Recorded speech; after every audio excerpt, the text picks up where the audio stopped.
Pada tanggal 25 Pak Prabowo mendaftar ke KPU sebagai pasangan calon presiden, calon wakil presiden.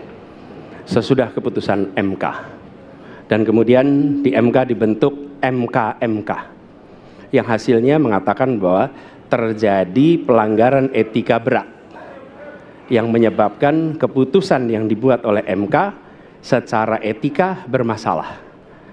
Kemudian Bapak punya waktu sampai dengan tanggal 13 November. Karena di situ adalah waktu terakhir untuk mengambil keputusan bila ada perubahan. Sesudah Bapak mendengar bahwa ternyata pencalonan persyaratannya bermasalah secara etika, pertanyaan saya, apa perasaan Bapak ketika mendengar bahwa ada pelanggaran etika di situ? Baik, waktunya habis. Kami berikan kesempatan kepada calon presiden nomor urut 2 untuk menjawab selama 2 menit. Waktunya dimulai dari sekarang. Jadi Mas Anies, ya memang suatu perkembangan politik itu ada beberapa segi perspektif, ya. Jadi tim saya, para pakar hukum yang mendampingi saya menyampaikan bahwa dari segi hukum tidak ada masalah. Masalah yang dianggap pelanggaran etika sudah diambil tindakan dan keputusan, ya, waktu itu oleh pihak yang diberi wewenang. Kemudian sudah ada tindakan, dan tindakan pun itu masih diperdebatkan karena yang bersangkutan masih memproses.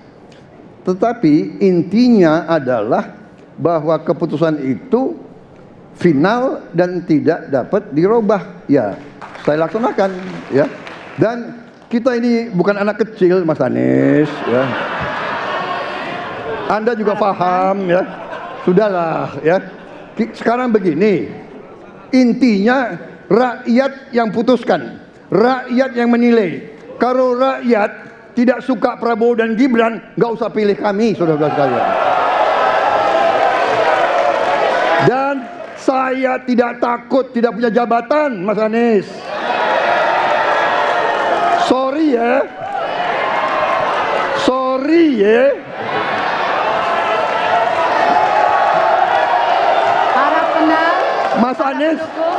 Mas Anies, saya tidak punya apa-apa.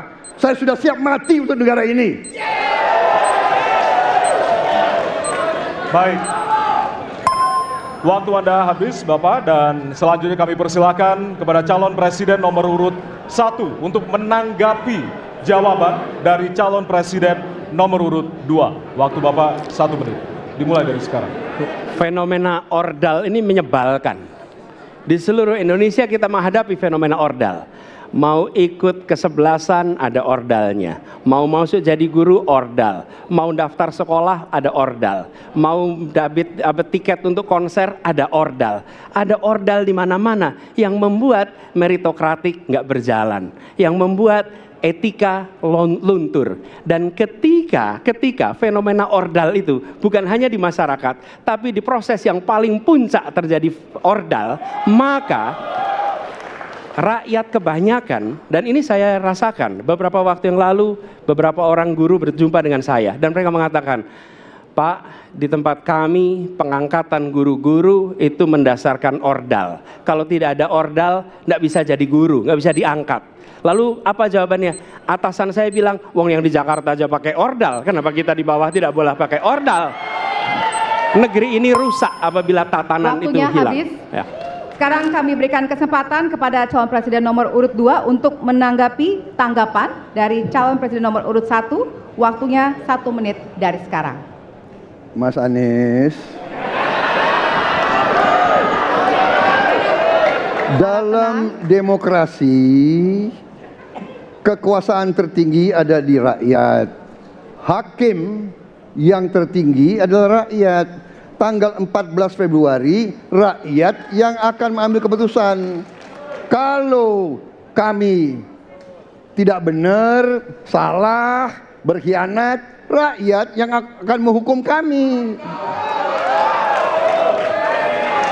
Waktu masih ada, Bapak? Sudah cukup? Baik, terima kasih. Harap tenang hadirin, kita akan lanjut.